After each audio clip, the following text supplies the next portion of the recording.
Hey everyone, how's it going? It's Anthony Cosenza with CincyJungle.com and the Orange and Black Insider Bengals podcast. I hope you are all enjoying this draft weekend. And as we sit here on Saturday afternoon, Saturday evening for some of you, the Cincinnati Bengals draft class has been wrapped up through 7 rounds. The Bengals entered the draft with 11 picks. They ended up using 10, and they traded around, I believe it was 3 times they made trades, one back, two up, to get players that they wanted. They ended up with 10 players. And to recap all of the picks, round 1, pick 11, Jonah Williams, offensive tackle from Alabama. Round 2, pick 20, Drew Sample, tight end out of Washington. Round 3, pick 9 or 72 overall, Jermaine Pratt, the linebacker out of North Carolina State.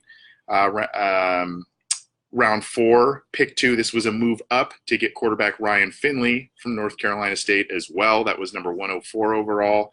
At 125 overall, Rennell Wren, the defensive tackle out of Arizona State. Round 4, pick 136, Michael Jordan, not that Michael Jordan, the one from Ohio State, who's an interior offensive lineman. And then they didn't pick again until the 6th round, where they had 3 picks. Travion Williams, the running back out of Texas A&M, Deshaun Davis, the linebacker out of Auburn, Rodney Anderson, another running back out of Oklahoma, Jordan Brown, the cornerback out of South Dakota State. It seems as if there were more positive reviews of the Bengals picks on day 3 than there were on the first couple of nights. I think the glaring areas that the Bengals did not address were wide receiver and edge rusher. You would have liked to have seen maybe a little bit of depth built on both of those spots, but apparently the Bengals are happy with who they have, and rightfully so. I mean, if you look at the top 3 wide receivers, very few teams boast the wide receiver trio, or the potential wide receiver trio, that the Bengals have in A.J. Green, Tyler Boyd, and John Ross. So apparently the Bengals are not only confident in their ability to retain A.J. Green and Tyler Boyd for the long term, but also in what they can get out of John Ross. So no wide receivers selected out of 10 picks, 2 running backs selected out of 10 picks. And I mentioned this for those of you who follow me on Twitter. There are the Bengals made a concerted effort, and I saw someone here, Jason Sear says ground and pound. The Bengals made a concerted effort this offseason, and really it started last offseason, to revamp their offensive line, and it needed a lot of work. They retained Trey Hopkins, they retained Alex Redmond, they retained Bobby Hart. They also went out and got John Miller in outside free agency. And then in this class, they drafted, as I mentioned, Jonah Williams, arguably the best tackle in the entire class. They get a blocking tight end in Drew Sample, a guy who might do some work at tight end and H-back. And then you get 2 running backs, Travion Williams, Rodney Anderson, and before that you get Michael Jordan, who's an interior offensive lineman. And then, of course, you look back to 2018 when the Bengals traded for Cordy Glenn and drafted Billy Price in the first round. So you sit here and you go, wow, they are really making a concerted effort to rebuild that offensive line. Now, what the 5 starters will look like, that's anybody's guess at this point, and where some of these guys will play. Michael Jordan's a really interesting pick because they did move up to get him as well, but he was also a guy who played center and guard at Ohio State, and played center this last year after Billy Price was drafted by the Bengals. So a lot of connections, a lot of ins and outs there, but this is an offense that is going to be predicated on a lot of play action, a lot of zone schemes, and that's why some of these picks were made. Now, if you look at some of these picks, there are some glaring things that are obvious as well. And you look at it and you say, okay, well, the character level, the high character level of these players is obviously something that was important to Zac Taylor, and it's noticeable based on who they picked. There were no character red flags on any of these guys, and a lot of them were either captains of their respective teams and units that they played on. They were high character, high football intelligence guys. Now, a lot of them didn't do, for the draft analytics guys and all of that. They did not all these guys tested well. Some of them did, but not all of them tested well in terms of 40 times and all of that. What they did, Jonah Williams, the shorter arms, Deshaun Davis, the linebacker out of Auburn, not a good pre-draft workout numbers that he had there. But you look at it and you say, what the Bengals did is they did character and they went to tape. And they relied on a lot of tape. And they also relied on their new coaching staff and the connections they've made. Travion Williams, a Texas A&M running back.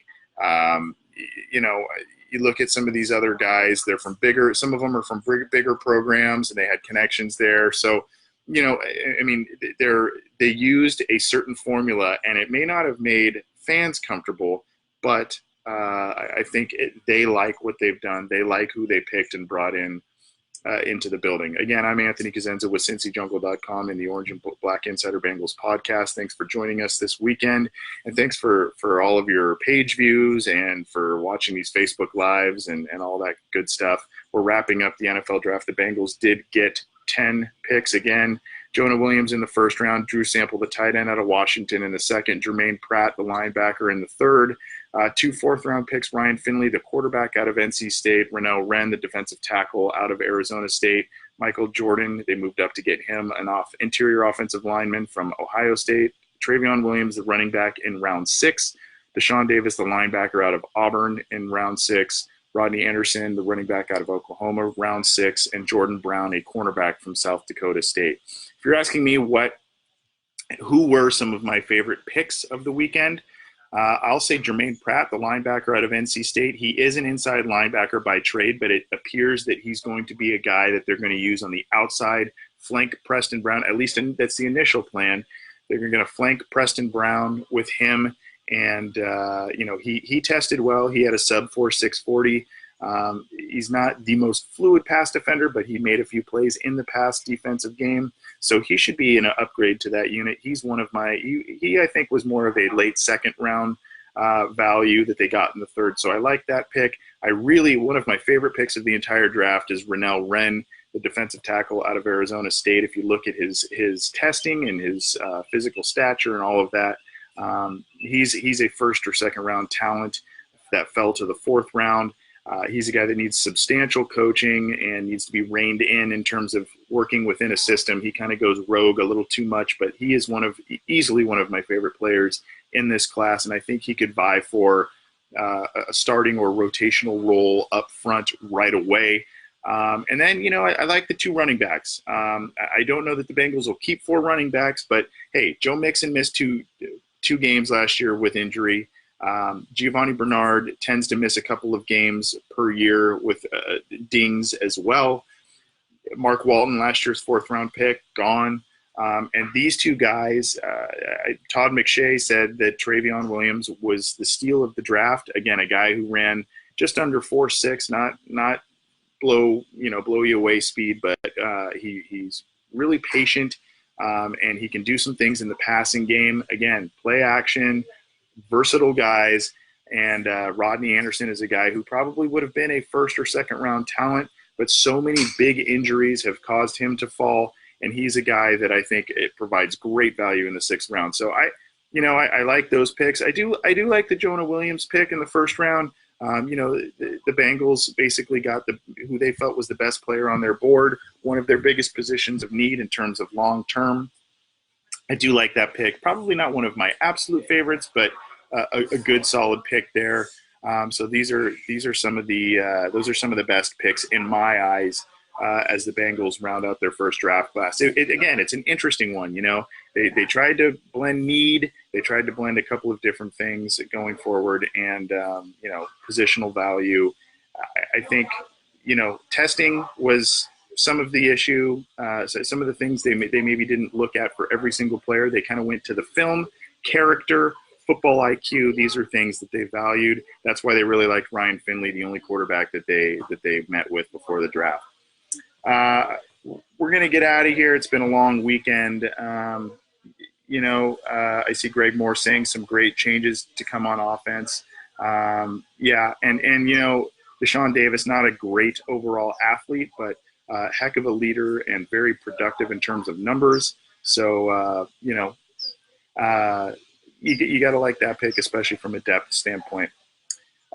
Keep it to Cincy Jungle throughout the rest of the weekend. We'll get you some more information, news, opinions, analysis, and we appreciate all the support throughout the weekend. Enjoy the rest of the draft festivities, whatever is left. It's ending up here, but there are a number of undrafted free agents that's the next part of the process. And the Bengals have usually been pretty good at amassing talent that way, so we'll see what they do there.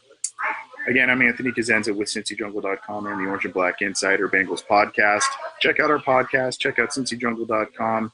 We appreciate all the support. And, hey, 2019, it's officially kicked off. Have fun with anything else you do this weekend if you weren't glued to the TV like many of us were. Enjoy the rest of your weekend.